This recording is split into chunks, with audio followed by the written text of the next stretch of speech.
你喜欢吗แล้วคิดว่าแฟนเค้กที่แฟนกับทำเป็นยังไง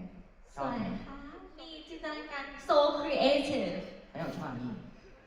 ครีเอทีฟมากๆเพราะว่าเนี่ยคิดไม่ออกเลยว่าจะแต่งเค้กด้วยนี้ยังไง因为他想不到怎样可以用到那个去 แต่ว่าแฟนคลับของเราได้ทำการตกแต่งออกมาเป็นออมเล็ต但是粉丝可以把它发挥成为一个鸡蛋很棒我们很棒เชฟ很棒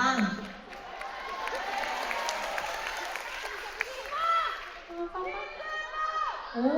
OK 那所以就是我们也很喜欢粉丝们做的那个蛋糕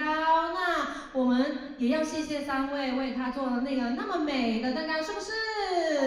แล้วก็ต้องขอบคุณแฟนคลับนะครับที่ทำเค้กสวยๆให้เราด้วยนะครับ ขอบคุณนะคะ 耶当然也要谢谢 Chef ขอบคุณค่ะ 今 เช 天的ฟนะคะ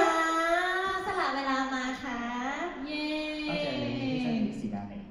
对那我哋而家都可以咧掌聲歡送 Chef